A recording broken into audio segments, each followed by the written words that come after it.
Salut les louloutes et bienvenue dans cette vidéo dans laquelle je vais vous parler de la Garmin en général et Epix Pro Gen 2 en particulier versus une Apple Watch en général Ultra 2 en particulier. En janvier, on a fait une review comparative entre ces deux montres. Je vous ai fait un article dédié assez lourd sur deux chaînes, la partie très tech sur la chaîne principale ici, la partie plus sport sur la chaîne Explore. L'article résume un petit peu tout ça, incluant les deux vidéos. Le lien est dans la description, je vous invite fortement à le lire et à commencer par là, mais aujourd'hui on va faire la review 6 mois plus tard. Et le bilan 6 mois plus tard, il est tout aussi compliqué qu'au tout début, pour une raison très simple, c'est que j'ai pas mis ces deux montres uniquement pour faire joli au moment de la vidéo, je les ai réellement tout le temps H24 au poignet. Et ça veut surtout dire qu'en 6 mois, j'ai toujours pas réussi à me décider et qu'il y a des choses dans une montre qu'il n'y a pas dans l'autre et que j'arrive pas à me passer de l'une vis-à-vis de l'autre. Par contre, la rédaction de cet article et de cette vidéo m'a aussi fait percuter que la santé connectée était réellement surcotée et qu'aucune de ces deux montres n'était indispensable dans mon quotidien. À la fin de l'été, il se pourrait que Garmin arrête la gamme Epix et se concentre uniquement sur la gamme Fenix en ayant deux grosses branches, les Fenix classiques avec les écrans qu'on connaît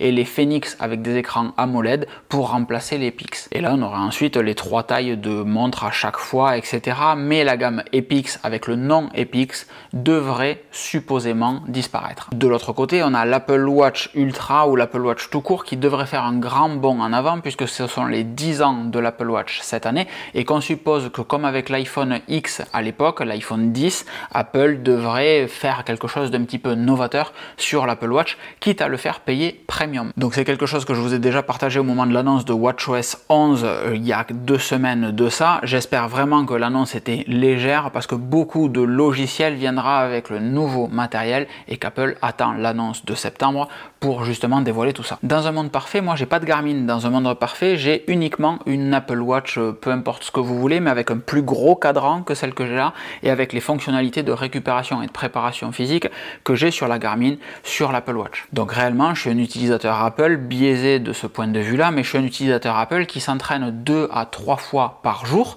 qui prépare un marathon à la fin de l'année et qui veut le courir vite et qui fait aussi du crossfit, de la muscu, tout ça tous les jours. Donc il me faut une montre qui sache analyser tout ça et qui sache me proposer proactivement du repos ou de l'activité un petit peu plus intense, etc. Ce que fait la Garmin, ce que ne fait pas l'Apple Watch. Ça c'est la photo de cette vidéo et pour aller un petit peu plus loin et être réellement complet, l'Apple Watch Ultra 2 que j'ai au poignet, elle est équipée de WatchOS 11 Beta 1, la bêta 2 sort demain, je suis désolé, hein. WatchOS 11 bêta 1, donc j'ai déjà accès aux fonctionnalités annoncées de WatchOS 11 comme le training load. Mon regard, je viens de vous le dire, c'est celui de quelqu'un qui s'entraîne 2 à 3 fois par jour pour une préparation marathon et qui a besoin d'une montre qui sache suivre tout ça. Et cette vidéo, j'insiste, elle est très compliquée à réaliser. Réellement, ça a été pas facile du tout, mais à un moment, je la repousse et je la repousse et je la repousse parce que je sais jamais trop quoi vous dire, mais à un moment, il faut y aller. Donc on va découper ça, prenez une ligne, au milieu il y a le 0, de chaque côté il y a les extrêmes en qualité d'une montre et de l'autre. Si j'étais bon en intégration, vous auriez une petite ligne qui se serait affichée en bas, tout ça, comme dans les grandes chaînes YouTube. Ici c'est juste une vieille chaîne YouTube. À l'extrême d'un côté, on va le mettre de ce côté là, à l'extrême d'un côté on a la facilité d'utilisation et là c'est évidemment l'Apple Watch qui gagne parce que c'est super simple à utiliser, parce que c'est une extension de votre téléphone, parce que tout est réellement facile. À l'autre opposé, on a la Garmin parce que c'est des boutons, même si elle est tactile, parce que les menus sont mal pensés, parce qu'il y a des widgets partout et il n'y a pas réellement d'application, parce qu'on s'y perd plusieurs heures pour trouver juste comment on change l'heure sur une montre. Et ça, c'est pas une blague parce que hier, j'ai cherché comment changer la date sur la montre, impossible. Il a fallu redémarrer en espérant qu'elle se synchronise avec le téléphone. De l'autre extrême, on va avoir l'autonomie de la montre. La Garmin Epix Pro Gen 2 peut fonctionner en toujours pareil, en m'entraînant 2 à 3 fois par jour, peut fonctionner un peu plus d'une semaine. Réellement, sans forcer, je fais 7 à 10 jours avec la Garmin. J'ai toujours le câble d'alimentation dans ma Tech Pouch quand je pars en déplacement comme maintenant, mais dans la vraie vie, je ne l'ai jamais utilisé. De l'autre côté, on a l'Apple Watch Ultra qui tient 2 jours et réellement, il faut recharger régulièrement. L'avantage de l'Apple Watch vs la Garmin sur ce sujet-là, c'est tout simplement qu'elle se recharge très vite et très facilement. On a le petit galet aimanté, paf, on vient le coller derrière vers l'Apple Watch, alors que là on a un câble qu'il faut venir emboîter dans la Garmin, des fois c'est pas parfaitement connecté et surtout la recharge est plus longue. Donc dans les faits et dans l'usage, l'Apple Watch, moi je la recharge uniquement quand je me douche. Dès que je rentre dans l'entraînement et que je me douche, je branche l'Apple Watch et elle prend une dizaine de pourcents, une vingtaine de pourcents très rapidement sur ma douche et ça me suffit à passer mes journées comme ça où je l'y laisse un petit peu plus, le temps que je m'habille, le temps que je mange, etc. Mais ça va très très vite. Maintenant on a deux sujets plus difficiles, on se revient un petit peu vers le zéro par rapport aux extrêmes qu'on avait précédemment. Ça va être par exemple les données cellulaires. Les données cellulaires, elles sont présentes sur l'Apple Watch, absentes sur la Garmin, pas de sujet, mais c'est pas quelque chose de si important que ça. Juste, ça peut être très pratique si vous partez courir sans téléphone, si vous partez faire du sport ou juste marcher ou que vous vous éloignez sans téléphone, vous avez toujours la capacité d'appeler ou d'envoyer un message avec votre Apple Watch. La même chose pour le paiement sans contact qui existe sur les Apple Watch, qui existe aussi sur les Garmin, mais c'est une vaste blague, soyons sérieux. De l'autre côté, dans les pas faciles à choisir, on a l'utilisation posée au sol. Là, vous vous dites, je comprends absolument rien à ce qu'il me dit, mais en CrossFit, tous les soirs, il y a en CrossFit des mouvements qui sont pas pratique avec une montre. Quand vous allez faire un clean, quand vous allez amener un épaulé, quand vous allez amener votre barre ici, le poignet se plie, appuie sur la montre. Quand vous allez prendre des kettlebells, que vous allez venir retourner la kettlebell sur votre poignet, bon ben il y a l'écran de la montre sur le trajet et ça se passe très souvent très mal. Donc là, comme vous avez une ceinture cardiaque parce que vous êtes quelqu'un de sérieux, vous avez l'Apple Watch, si vous l'enlevez et que vous la posez à côté, même si vous avez une ceinture cardiaque, elle est plus portée, elle se verrouille, elle coupe l'enregistrement. La Garmin, vous l'enlevez, vous la posez à côté, elle va continuer votre enregistrement, ou vous la mettez dans la poche de votre short si vous voulez. Et donc la Garmin avec une ceinture cardiaque, elle va être en capacité d'enregistrer votre activité en mode posé au sol. Ça pareil, c'est pas particulièrement important ou nécessaire, un petit peu comme les données cellulaires ou le paiement sans contact, mais c'est un truc que sait faire l'une et que ne sait pas faire l'autre. Bon, vous avez compris, je blague un petit peu sur le sujet, mais en réalité, c'est assez difficile quand même. Si on simplifie en montre connectée, l'Apple Watch est la meilleure montre connectée. En montre d'entraînement, la Garmin est la meilleure montre d'entraînement. Mais on n'est pas que des personnes qui voulons une montre connectée ou que des personnes qui voulons une montre d'entraînement. Les fois où vous ne faites pas des entraînements, la partie connectée est intéressante, et l'inverse. L'Apple Watch, elle est très simple à utiliser, voire simpliste en fait. Apple a rajouté avec WatchOS 11 le Training Load qui va savoir vous dire si vous vous êtes trop entraîné les 7 derniers jours par rapport aux 21 ou 28 derniers jours. Donc on regarde dans le passé. Garmin va analyser en temps réel une dizaine de métriques pour vous dire si aujourd'hui vous pouvez vous entraîner fort ou pas. Il se fiche, et ça sera une des métriques, de savoir si vous vous êtes entraîné fort les 7 derniers jours versus les 21-28 derniers jours.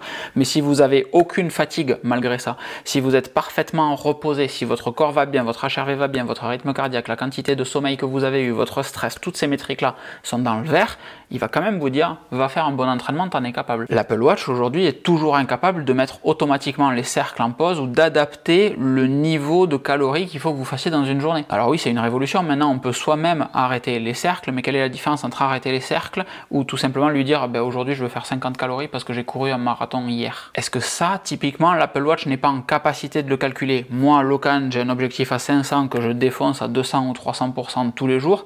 Les fois où je fais un marathon et que je mange 3500, 4000, 4500 calories sur la journée, le lendemain, tu devrais être proactivement capable de me dire, bon ben en fait, tranquille aujourd'hui, je t'ai baissé tes cercles, accepter ou refuser. Et pour continuer dans cette approche prépa, la Garmin va savoir, par exemple, générer automatiquement des types d'entraînement, pas juste vous dire, va courir et fais-toi mal ou va courir et sois tranquille, mais réellement générer l'entraînement, tant de minutes à telle intensité d'effort, tant de minutes à telle vitesse ou tel rythme cardiaque, puis ensuite des intervalles, etc.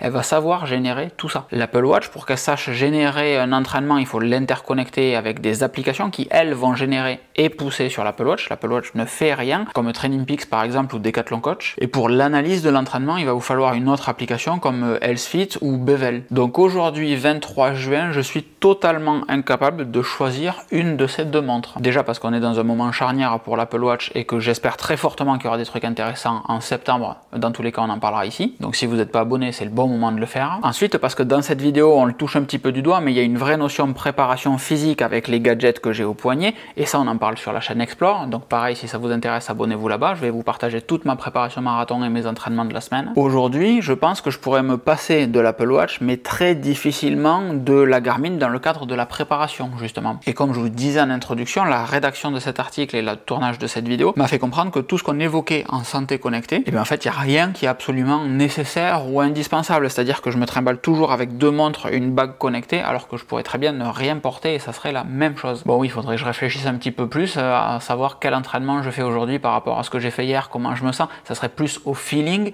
Mais en soi, je suis pas certain que ça change ma vie. Donc c'est peut-être pas la vidéo que vous attendiez pour le Apple Watch versus Garmin. Les fonctionnalités, le détail de tout ça, on a tout vu dans l'article, encore une fois, qui est lié dans la description de cette vidéo. Donc allez le voir si vous l'avez pas vu. Là, vous voulez un retour après 6 mois, je vous le donne. Il est très compliqué, très mitigé, parce que réellement, les deux sont de très bonnes montres et qu'en fonction de où vous placez vos priorités, vous vous orienterez plus vers l'une ou vers l'autre. S'il faut choisir aujourd'hui, ben, je préférerais garder l'Apple Watch, même si, comme je viens de vous le dire, c'est pas une montre qui me satisfait sur l'immense majorité de ce qui fait mes entraînements aujourd'hui. Pour autant, je passe plus de temps à avoir une montre connectée au poignet qu'un ordinateur d'entraînement au poignet, et pour les 3 heures d'entraînement par jour, je passe encore à côté 10 à 11 heures réveillé avec une montre connectée. Et comme je vous ai dit au tout début, je suis très biaisé par le côté utilisateur Apple addict un petit peu aussi. Et on va pas se mentir, c'est juste beau. La Garmin, elle fait juste bourrine en fait. Bref, voilà, je sais pas, c'est totalement compliqué. Donc j'espère que cette vidéo vous aura peut-être fait toucher du doigt certains trucs ou appris quelques trucs. Dans tous les cas, vos commentaires dans la section dédiée